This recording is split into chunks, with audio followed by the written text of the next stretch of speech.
Maurice Duplessis meurt en 1959. L'Union nationale termine son mandat en choisissant un nouveau chef et c'est Paul Sauvé qui est désigné. Bien que ce dernier désire prendre ses distances avec l'époque de Duplessis, il n'a pas vraiment le temps de laisser sa marque puisqu'il meurt à son tour quelques mois plus tard. Aux élections de 1960, c'est Antonio Barrette, le nouveau chef de l'Union nationale, qui doit affronter le Parti libéral de Jean Lesage. Les libéraux, avec leur slogan « C'est le temps que ça change », ne laissent aucun doute sur leurs intentions.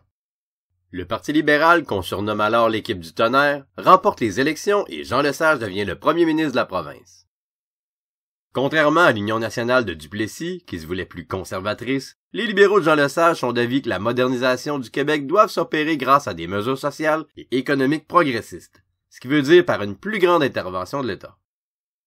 Ils enclenchent alors une série de réformes et construisent au Québec un véritable État-providence.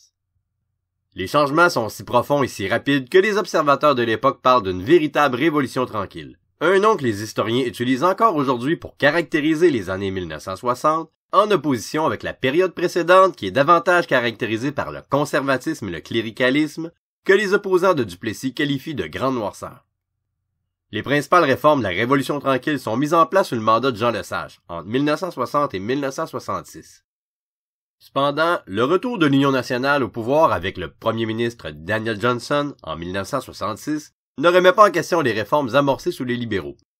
Au contraire, l'Union nationale poursuit la création de l'État-providence québécois.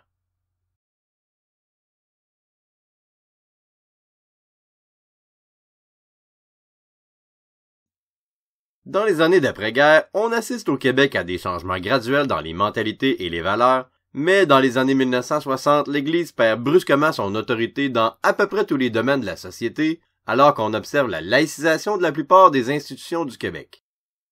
Ainsi, plusieurs organisations prennent leur distance avec le clergé en modifiant leur nom et leur structure, alors que plusieurs prêtres et membres de communautés religieuses décident de défroquer. On ose alors davantage critiquer l'Église et son emprise sur la pensée. C'est le cas notamment de Jean-Paul Desbiens, alias le frère Untel, qui critique les lacunes du système d'éducation dans Les Insolences du frère Untel, un livre qui est publié en 1960. Peu après, le gouvernement Lesage entreprend une vaste réforme du système d'éducation dont un des éléments centraux est la déconfessionnalisation. Le secteur de la santé et des services sociaux est aussi touché par la laïcisation de l'État. Peu après son élection, le gouvernement libéral adopte l'assurance hospitalisation, une loi qui assure à tous la gratuité des soins hospitaliers, mais il adopte aussi la loi sur les hôpitaux qui place la gestion de ceux-ci sous le contrôle de l'État, en dehors de l'influence de l'Église. À partir de ce moment, la gestion des établissements hospitaliers se fait par des laïcs.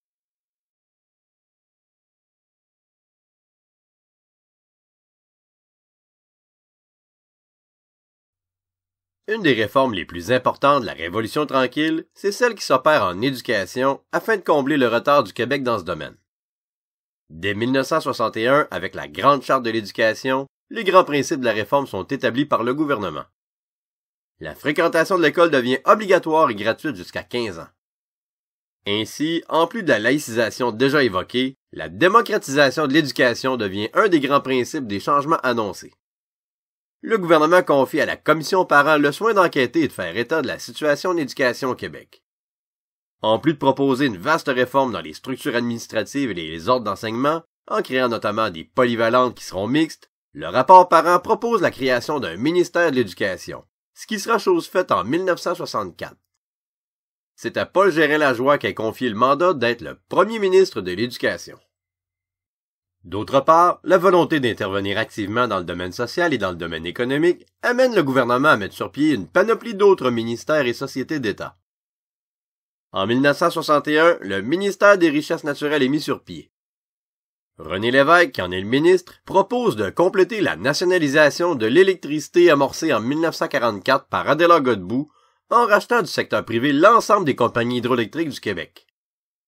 L'envergure du projet pousse le gouvernement à déclencher des élections anticipées en 1962 afin de recevoir l'appui de la population.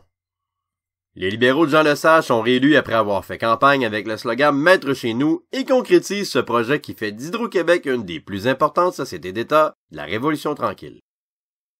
D'autre part, au tournant des années 1960, une grande partie de l'économie du Québec est encore contrôlée par des intérêts étrangers. Le gouvernement Lesage prend des initiatives de nationalisme économique afin de réduire cette dépendance du Québec. Par exemple, en 1962 est fondée la Société générale de financement. Cette société mixte vise entre autres à permettre à des entreprises québécoises d'obtenir les capitaux dont elles ont besoin afin d'assurer leur croissance. D'autres sociétés d'État à vocation économique sont aussi mises sur pied. On peut par exemple citer la SOCEM pour favoriser l'exploration minière et Sidbec pour le secteur sidérurgique. En 1965, le gouvernement met sur pied la Caisse de dépôt et de placement. Celle-ci vise à faire fructifier les sommes qui y sont déposées par plusieurs organismes gouvernementaux comme la Régie des rentes du Québec. Cette dernière est créée la même année afin d'assurer à tous les travailleurs québécois une prestation minimale à leur retraite. La Caisse de dépôt, qui gère ce fonds de pension, devient rapidement un acteur majeur dans l'économie du Québec grâce aux investissements qu'elle fait dans plusieurs entreprises, dont plusieurs sont québécoises.